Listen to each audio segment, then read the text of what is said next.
जय हिंद वॉरियर्स। दिल से पूजोगे तो पत्थर देवता हो जाएगा, इतना मत चाहो उसे वह बेवफा हो जाएगा। हम भी दरिया हैं, हमें अपना हुनर मालूम है, अरे जिस तरफ भी चल पड़ेंगे रास्ता हो जाएगा। तो प्यारे मित्रों, हमें आप सभी के हुनर पे पूरा भरोसा है और इसी भरोसे को और बेहतर बनाने, आपकी तैयारी को और बेहतर बनाने के लिए बेहतरीन सा मॉक टेस्ट में लेकर के आया हूं। तो भैया 3 काम आपको फिर से मैं बताऊंगा।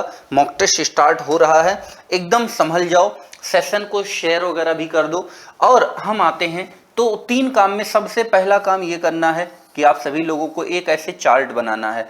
इधर लिखना है क्वेश्चन नंबर, इधर लिखना है सेल्फ आंसर और इधर लिखना है राइट आंसर या करेक्ट आंसर। क्वेश्चन नंबर यहां लिखोगे, आपने जो एबीसीडी आंसर दिया वो यहां लिखोगे और राइट आंसर इधर लिखोगे। आज का जो हमारा टारगेट है वो हमारा मतलब जो क्राइटेरिया कट ऑफ है वो लगभग 8 नंबर है हमारा। 8 नंबर अगर इस टेस्ट में आपके बन रहे हैं तो आप पास माने जाएंगे। कितने बच्चे पास हुए कमेंट बॉक्स में कमेंट करके आप सभी लोगों को बताना है कि कितने बच्चे हैं जो उस टेस्ट में पास हुए। 15 से ऊपर जिनके नंबर आएंगे वो एक्सीलेंट की श्रेणी में आएंगे। हर क्वेश्चन के लिए आपको 45 सेकंड में दे रहा हूं, तो सभी बच्चे एकदम तैयार हो जाओ। सबसे पहला क्वेश्चन आपके सामने आ चुका है। बहुत बार आप लोगों ने इस वर्ड को शशि थरूर जी को भी बोलते हुए देखा होगा, रिकैल्सिट्रेंस। बताओ बेटा, सिनोनिम आपको बताना है। रिकैल्सिट्रेंस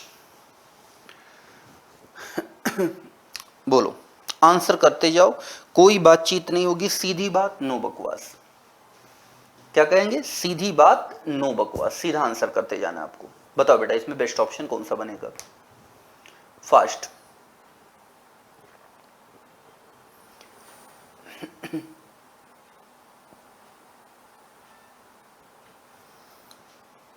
बोलो बोलो,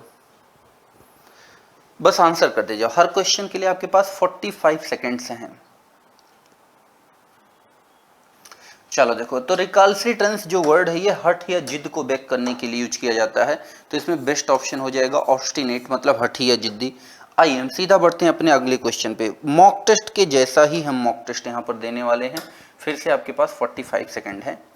एब्स्टिमियस, क्या लिखा है? एब्स्टिमियस, ग्लटनस, टेम्परेट, ग्रिडी और इनटेम्परेट। बताओ बेटा, इसमें आंसर करो।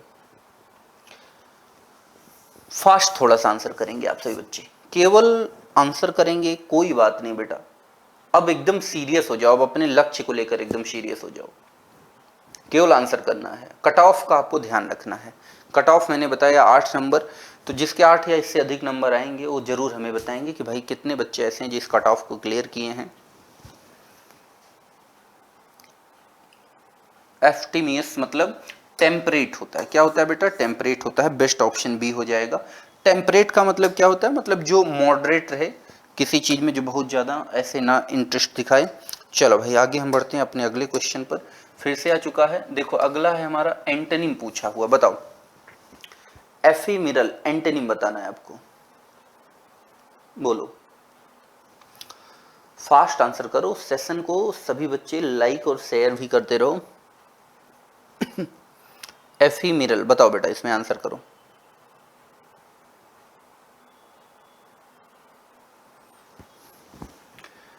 एंटोनिम ट्रांजिएंट, इटर्नल, फ्लीटिंग और शॉर्ट लिव्ड। आंसर तो मुझे ऐसे ही दिख गया है क्योंकि इसमें बाकी सिनोनिम दिख रहे हैं आंसर के अलावा। बोलो बेटा, आंसर करते जाओ।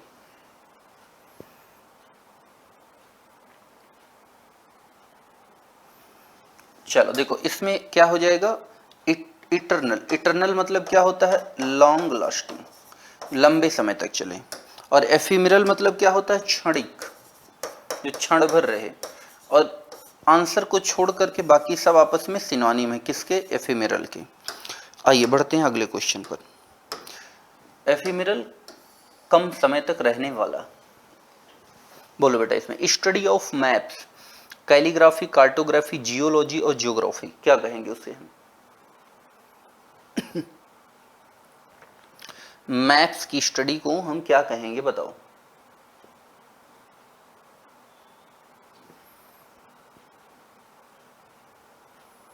बहुत ही इंपॉर्टेंट वर्ड है। मोस्ट मोस्ट मोस्ट, जितना मोस्ट कहूं उतना कम है।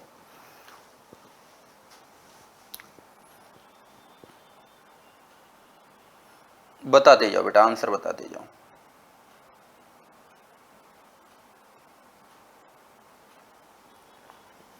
चलो देखो, मैथ्स की स्टडी को हम क्या कहते हैं बेटा? कार्टोग्राफी। कैलीग्राफी क्या होता है? कैलीग्राफी होता है art of good handwriting, मतलब सुंदर लिखने की जो कला है। A person who is indifferent to pleasure and pain, और पेन मतलब ऐसा व्यक्ति जो सुख हो या दुख हो, इनडिफरेंट मतलब उदासीन। उदासीन मतलब ना तो पॉजिटिव ना तो नेगेटिव। कितना भी खुशी वाली बात हो जाए तब भी कोई टेंशन नहीं, कितना भी दुख वाली बात हो जाए तब भी वैसे ही दिखेगा। ऑप्शन ए है स्टोइक, ऑप्शन बी है एपिक्योर, ऑप्शन सी है सैडिस्ट, और ऑप्शन डी इसको मैसोकिस्ट पढ़ते हैं बेटा। क्या पढ़ते हैं इसको? मैसोकिस्ट पढ़ते हैं इसको हम। बताओ।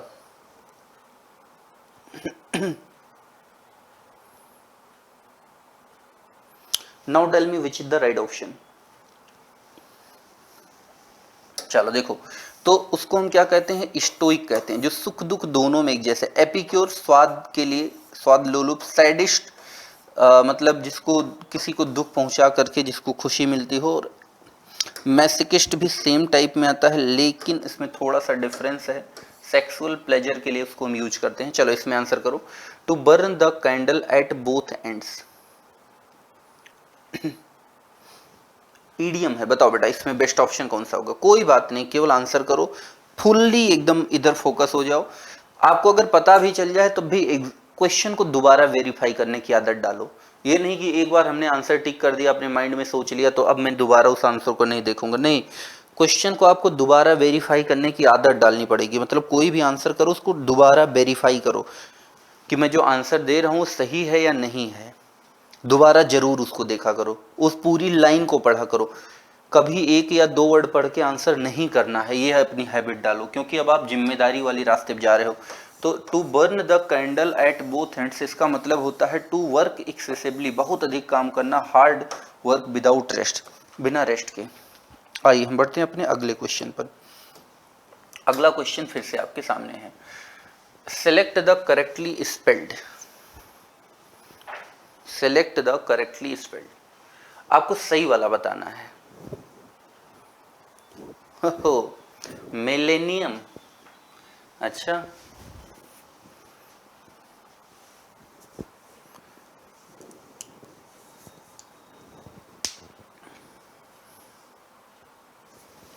बताओ बेटा, आंसर करो। ट्रिक अभी बता दूंगा, 2 मिनट लगेगा।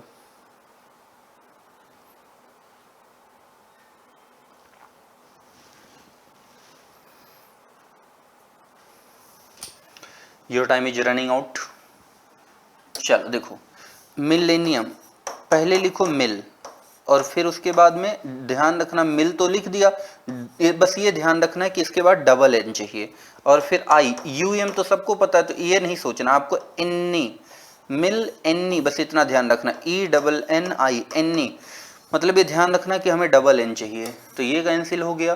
सिंगल यहाँ पर एल लिखा है, सिंगल एन लिखा है, तो बेस्ट ऑप्शन। तो देखो सबसे पहले क्या लिखोगे? मिल, और एन्नी ये लगाना है, मतलब मिल तो लिख दिया, फिर एन्नी और यूएम सबको पता भाई मिलेनियम वर्ड है तो यूएम आएगा। चलो अभी सभी बच्चे 2 बार लिख करके प्रैक्टिस करो, सभी लोग, बात नहीं कोई बात नहीं, केवल आंसर करो और 2 बार लिख कर प्रैक्टिस करो। पहले लिखो मिल, फिर ई डबल एन आई, और फिर यूएम। मतलब आपको याद क्या करना है? ई डबल एन आई, क्योंकि मिलेनियम यूएम तो सबको याद रहेगा। आइए हम बढ़ते हैं अब फिर से अपने अगले क्वेश्चन पे।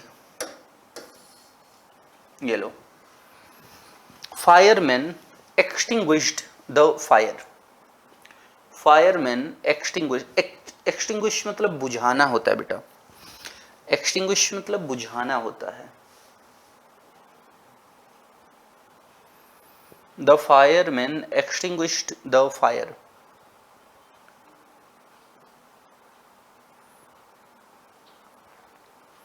बोलो बेटा, आंसर करते जाओ सभी लोग।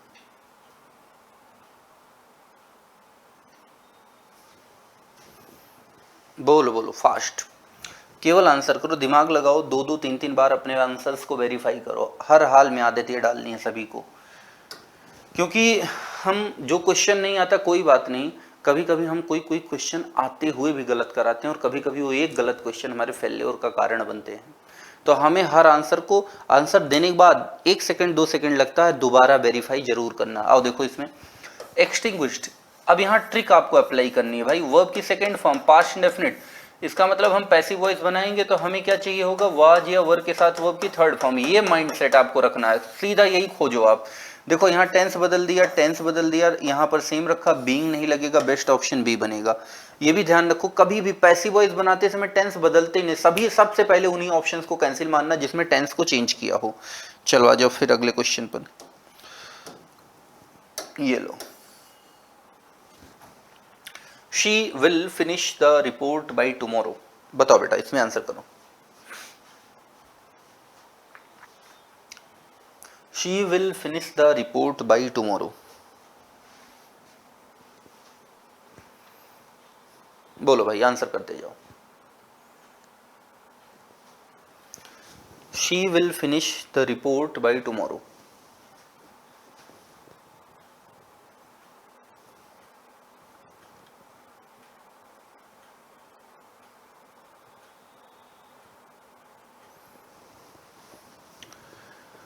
फास्ट आंसर करो।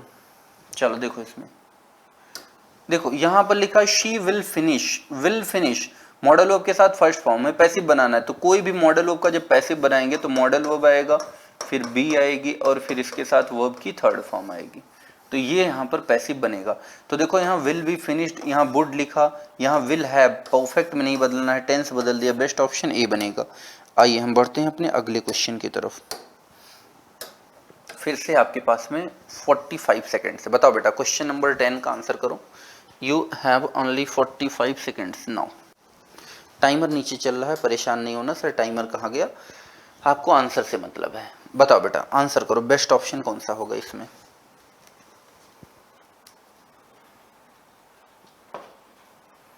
बोलो। He said to me I have lost my phone. He said to me I have lost my phone, बोलो। I have lost my phone, sorry pen, sorry pen लिखा हुआ। आओ देखते हैं। चलो देखो सबसे पहले सेड या सेड टू को सेट करना है। सब में टोल्ड यहाँ सेड लिखा, इसको उड़ा दो। यहाँ कभी भी अगर यहाँ सेड लिखा है मतलब यहाँ ऑब्जेक्ट आया तो सेड आ ही नहीं सकता, सेड कतई आ ही नहीं सकता, इस बात को ध्यान रखना। और अगर यहाँ ऑब्जेक्ट आया है तो टोल्ड टू नहीं आ सकता, टोल्ड के साथ टू नहीं, कभी कोई प्रीपोजिशन नहीं। दो ऑप्शन बचे, अब हमें क्या करना है, फिर उसके बाद में चेक करना है कंजंक्शन। अब प्रेजेंट परफेक्ट को हमें किस में चेंज करना है, पास्ट परफेक्ट में। यहाँ चेंज नहीं किया तो बेस्ट ऑप्शन कौन सा बनेगा, ऑप्शन नंबर बी। आइए हम बढ़ते हैं फिर से अपने नेक्स्ट क्वेश्चन पे। ये लो, लिखा हुआ the mother said to her son don't play in the rain. The mother said to her son don't play in the rain. बताओ बेटा आंसर करो।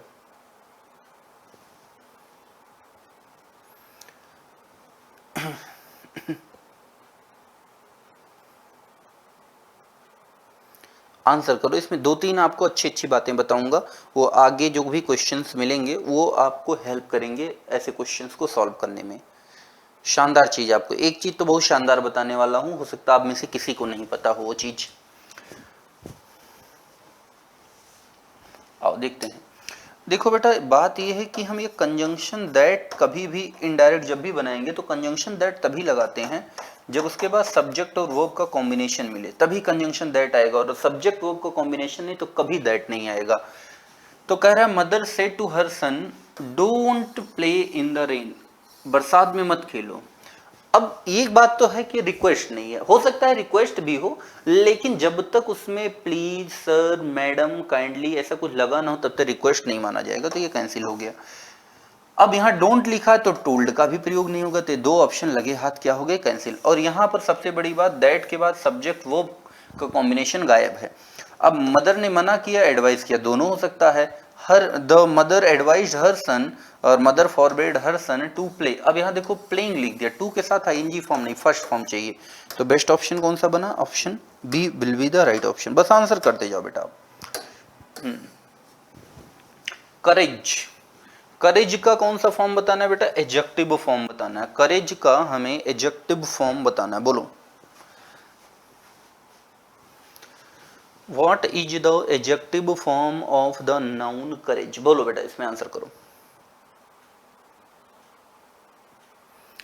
एडजेक्टिव फॉर्म करेज का कौन सा होने वाला है, बताओ।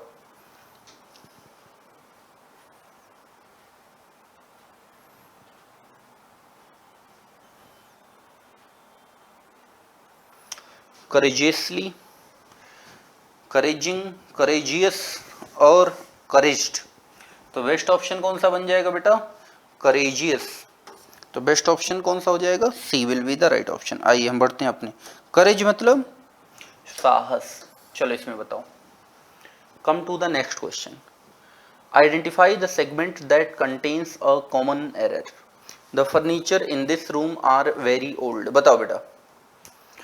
बहुत ही फेमस क्वेश्चन, बहुत ही इंपॉर्टेंट क्वेश्चन है आपके एग्जाम के पॉइंट ऑफ व्यू से। ये बहुत इंपॉर्टेंट हो सकता है कुछ बच्चों को मतलब जिन्होंने पढ़ रखा उनको लगे कि अरे सर ये तो मजा आ गया, इसको देख के ही मैं सॉल्व कर दूंगा, लेकिन हर आदमी के लिए वो नहीं होता है।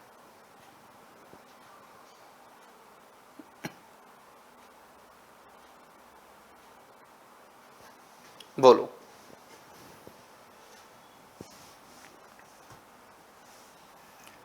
आइए हम बढ़ते हैं आगे। चलो देखते हैं। तो यहां पर बेटा फर्नीचर लिखा, फर्नीचर अनकाउंटेबल नाउन है, इन प्रीपोजिशन है। प्रीपोजिशन के बाद जो कुछ भी आता है वो क्या कहलाता है? Prepositional object. और प्रीपोजिशनल ऑब्जेक्ट के अकॉर्डिंग कभी वर्ब नहीं आती, मतलब ये बच्चा क्या है? फर्नीचर, इसके अकॉर्डिंग वर्ब आएगी। अनकाउंटेबल नाउन के साथ सिंगुलर वर्ब आती है। तो बेस्ट ऑप्शन कौन सा बनेगा? Option C will be the right option.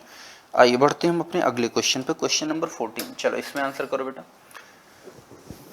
भाई इस पैटर्न पे 2026 02 में कई बार क्वेश्चन पूछा गया, कई शिफ्ट में क्वेश्चन पूछा गया, तो आप इसी समझ लो कितना इंपॉर्टेंट है। सेम इसी मतलब इसी कॉन्सेप्ट को ही पूछा गया है। हाँ, अगर आप में से किसी ने भी दिया होगा 2026 02 का, आपको पता होगा कि इसमें क्वेश्चन आपको खूब मिले होंगे। हो सकता है आपके सेट में ही रहा हो, आपके ही शिफ्ट में पूछा गया रहा हो। तो बताओ। Scarcely had he entered the room then the phone rang. कह रहा वो कमरे में एंटर किया ही था कि फोन बज गया। चलो देखो इसमें कॉन्सेप्ट ये कहता है कि हार्डली या स्कैर्सली, इसके साथ पेयर किसका आता है? वैन का। देन का नहीं, किसका पेयर आता है बेटा? वैन का पेयर आता है। तो बेस्ट ऑप्शन कौन सा बनेगा? Option number C. आइए बढ़ते हैं हम अपने अगले क्वेश्चन पे। एक फिल इन द ब्लैंक्स का बहुत ही प्यारा सा क्वेश्चन आया हुआ है, बताओ इसमें आंसर करो। बोलो बेटा, आंसर करो इसमें। The community blank divided in their opinions.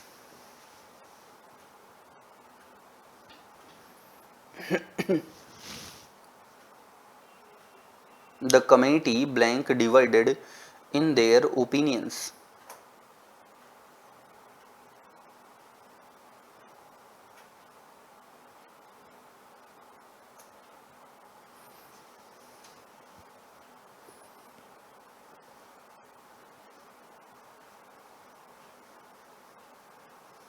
चलो आंसर करते जाओ। चलो देखो लिखा द कमेटी, ये क्या है? द कमेटी क्या है बेटा? सेंटेंस का सब्जेक्ट है। कमेटी क्या है? सेंटेंस का सब्जेक्ट। अब अगर कमेटी ये कलेक्टिव नाउन है, अगर इनका सबका अलग अलग विचार हो, सब अपने विचारों में बटे हुए हों, तो इसको हम इंडिविजुअली मानते हैं और इसके साथ वर्ब कैसे लगाते हैं? प्लूरल। तो हमें क्या लिखना होगा? Were divided. आइए देखो क्वेश्चन नंबर 16 से स्टार्ट है पैसेज। पहले पैसेज का क्वेश्चन पढ़ लो। कह रहा where is the Great Barrier Reef located? What are the tiny organism, इसको टाइनी पढ़ते हैं मतलब छोटे छोटे organism, that built the reef called. अगला लिखा what is the primary cause of coral bleaching according to the text. अगला what happens when corals turn completely white. ठीक है, तो ये पैसेज आप क्वेश्चन पढ़ लिया, आप पैसेज पढ़ो। इसके लिए आपको मैं दे रहा हूँ समय 2.5 मिनट।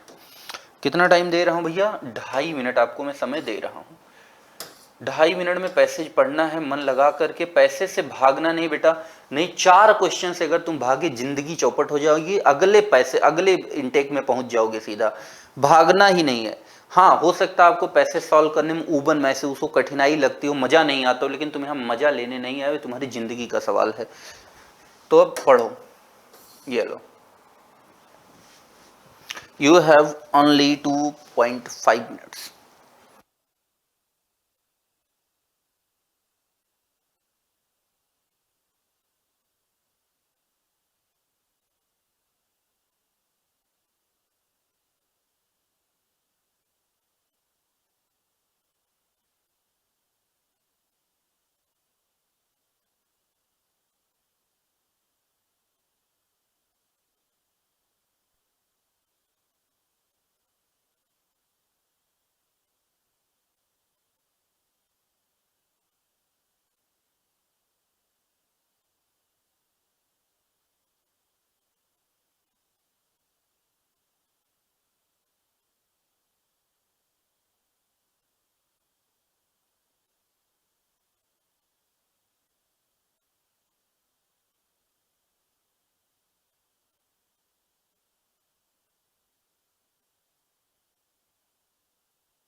जिन्होंने पढ़ लिया दोबारा पढ़ो।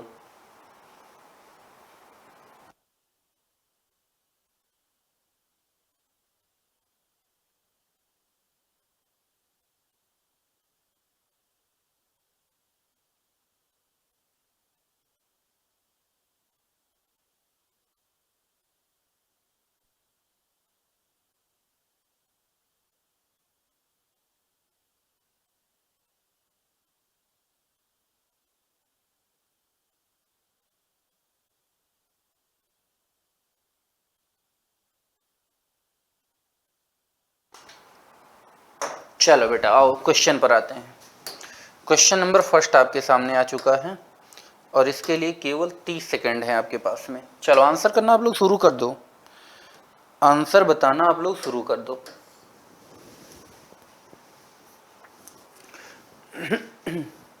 फास्ट बोलो बोलो।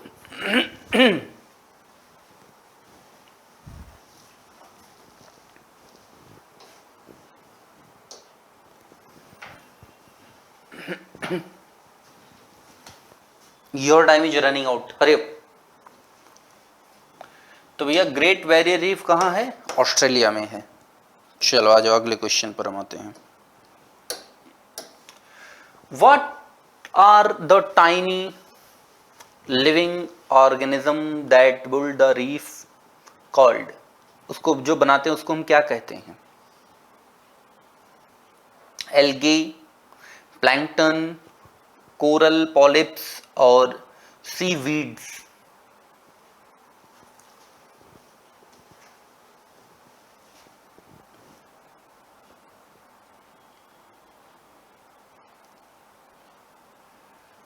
चलो देखो उसको हम क्या कहते हैं बेटा? Coral polyps. अगला क्वेश्चन ये आपके सामने फिर से आ चुका है, इसमें आंसर करो। बताओ बेटा, फिर से 30 सेकेंड्स ही आपके पास। What is the primary cause of coral bleaching according to the text? Primary cause मतलब प्राथमिक कारण क्या है? Of coral bleaching according to the text, plastic pollution, over fishing, rising ocean temperatures और वॉल्केनिक एक्टिविटी। बता भाई, तो बेस्ट ऑप्शन कौन सा हो जाएगा इसमें? Option number C, raising ocean temperatures, temperature का बढ़ना।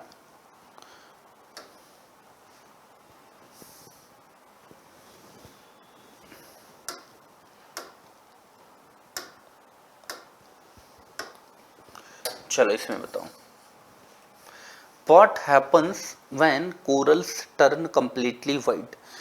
जब कोरल्स पूरी तरह से वाइट हो जाते हैं तो ऐसे में क्या घटित होता है? Grow faster, attract more fish, expel algae from their tissues, they become outer space structure.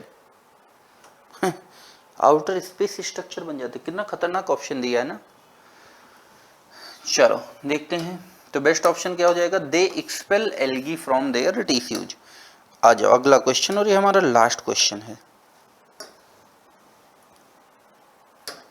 45 seconds दे रहा हूं।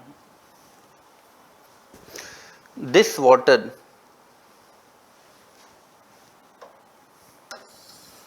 ये जो दिस वाटर है किसके लिए आया बताओ, इसमें आंसर करते रहो। तो ये दिस वाटर पहले पता करना पड़ेगा, तो पी से स्टार्टिंग नहीं होगी, है भी नहीं। रेन वाटर हार्वेस्टिंग, इसी की बात है। फ्रॉम दीज टैंक्स, कौन से टैंक्स हैं ये भी बताना पड़ेगा, तो ये ऑप्शन तो कैंसिल कर दिया। इट किसके लिए ये भी बताना पड़ेगा, ये ऑप्शन कैंसिल। अब देखना क्यू के बाद एस या क्यू के बाद पी, तो क्यू के बाद में एस कहाँ पर लिखा? क्यू के बाद में S. Rain water harvesting simple process of collecting and storing this water is purified and stored in large tanks, ठीक है। और अगला देखो यहाँ पर क्या कह रहा है, क्यू के बाद में पी पढ़ लिया, S it usually involve collecting water, तो वाटर हार्वेस्टिंग पहले बताना होगा है क्या, तो बेस्ट ऑप्शन कौन सा बनेगा? ए। आइए हम बढ़ते हैं अपने अगले क्वेश्चन पर, तो बेस्ट ऑप्शन ए। तो अगला नहीं, ये हमारा लास्ट क्वेश्चन था। अब आप लोगों ने चार्ट बनाया होगा, आपको बताना है कि कितने ऐसे बच्चे हैं जिनके 15 से ज़्यादा नंबर आए हैं और कितने ऐसे हैं जिन्होंने कट ऑफ क्वालिफाई कर लिया है, 8 या उससे अधिक नंबर लाए हैं। और प्यारे मित्रों, अगर आप डिफेंस से संबंधित किसी भी एग्जाम की प्रिपरेशन करना चाहते हैं तो उत्कर्ष लेकर के आया है आपके लिए होली हंगामा, जो कि 25 फरवरी से लेकर के 6 मार्च तक चलने वाला है। प्यारे मित्रों, इसमें उत्कर्ष ऐप में डिफेंस से संबंधित जितने भी हमारे ऑनलाइन कोर्सेज हैं उन सभी पर आपको 90% तक का डिस्काउंट मिलने वाला है। 6 महीने तक की एक्स्ट्रा आपको कोर्स वैलिडिटी मिलने वाली है। साथ ही साथ कोर्स की वैधता बढ़ाने पर आपको 25% का एक्स्ट्रा डिस्काउंट मिलने वाला है। तो अगर अभी तक आपने तैयारी अपनी शुरू नहीं की है तो अभी जाइए प्ले स्टोर से उत्कर्ष का ऐप डाउनलोड कीजिए और इस ऑफर का लाभ उठाइए, क्योंकि ऑफर केवल 6 मार्च तक है और आपका एक डिसीजन आपकी जिंदगी बदल सकता है। तो अभी जाएं, उत्कर्ष का ऐप डाउनलोड करें और इस ऑफर का लाभ उठाएं। जय हिंद सभी को।